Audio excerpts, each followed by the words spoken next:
Hello friends, ನಮಸ್ಕಾರ. ನಾಡುನುಡಿ ಲೈವ್ಗೆ ಸ್ವಾಗತ. ಸ್ನೇಹಿತರೆ, ಇದೀಗ ವಾಹನ ಸವಾರರಿಗೆ ಪ್ರಮುಖವಾದ ಸುದ್ದಿಯೊಂದು ಇದೆ. ಏಪ್ರಿಲ್ 1ರಿಂದ ಟೋಲ್ ಗೇಟ್ ನಿಯಮಗಳಲ್ಲಿ ಪ್ರಮುಖ ಬದಲಾವಣೆ ಆಗಲಿದೆ. ಹಾಗಿದ್ರೆ ಏನು ಅಂತ ತಿಳಿಯಲು ವಿಡಿಯೋವನ್ನು ಪೂರ್ತಿಯಾಗಿ ನೋಡಿ. ಮುಂಬರುವ ಏಪ್ರಿಲ್ 1ರಿಂದ ದೇಶದಾದ್ಯಂತ ಟೋಲ್ ಸಂಗ್ರಹ ವ್ಯವಸ್ಥೆಯಲ್ಲಿ ಕ್ರಾಂತಿಕಾರಿ ಬದಲಾವಣೆಗಳು ಜಾರಿಗೆ ಬರ್ತಾ ಇವೆ. ಸೊ ಈ ಹೊಸ ನಿಯಮಗಳ ಸಂಪೂರ್ಣ ಮಾಹಿತಿಯನ್ನು ನೀವು ತಿಳಿಯಲೇಬೇಕಾಗುತ್ತೆ.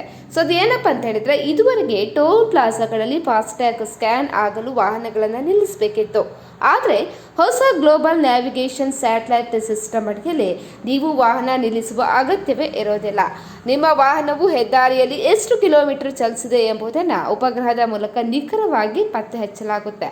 ನೀವು ಕ್ರಮಿಸಿದ ದೂರಕ್ಕೆ ಮಾತ್ರ ಹಣ ಕಡಿತವಾಗುತ್ತೆ. ಇದರಿಂದ ಅನಗತ್ಯವಾಗಿ ಪೂರ್ಣ ಟೋಲ್ ಹಣ ಪಾವತಿಸುವ ಕಿರಿಕಿರಿ ಕೂಡ ತಪ್ಪಲಿದೆ.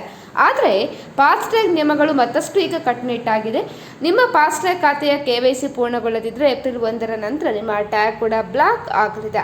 ಹಾಗಾಗಿ ತಕ್ಷಣವೇ ಬ್ಯಾಂಕ್ ಮೂಲಕ ಇದನ್ನು ಅಪ್ಡೇಟ್ ಮಾಡ್ಕೋಬೇಕಾಗ್ತದೆ. ಇನ್ನು ಮುಂದೆ ಟೋಲ್ ಗೇಟ್ಗಳಲ್ಲಿ ನಗದು ವ್ಯವಹಾರ ಇರೋದಿಲ್ಲ. ಒಂದು ವೇಳೆ ಟ್ಯಾಗ್ ಇಲ್ಲದೆ ಫಾಸ್ಟ್ಯಾಗ್ ಲೇನ್ಗೆ ನುಗ್ಗಿದ್ರೆ ಡಬಲ್ ದಂಡ ಕೂಡ ನಿಮಗೆ ಬೀಳ್ಬೋದು. ಸ್ನೇಹಿತರೆ, ಮಾಹಿತಿ ಇಷ್ಟ ಆದರೆ ವಿಡಿಯೋಗೊಂದು ಲೈಕನ್ನು ಕೊಡಿ. ಅದೇ ರೀತಿ ಮತ್ತಷ್ಟು ಅಪ್ಡೇಟ್ಗಾಗಿ ನಮ್ಮ ಚಾನಲನ್ನು ಸಬ್ಸ್ಕ್ರೈಬ್ ಮಾಡಿ.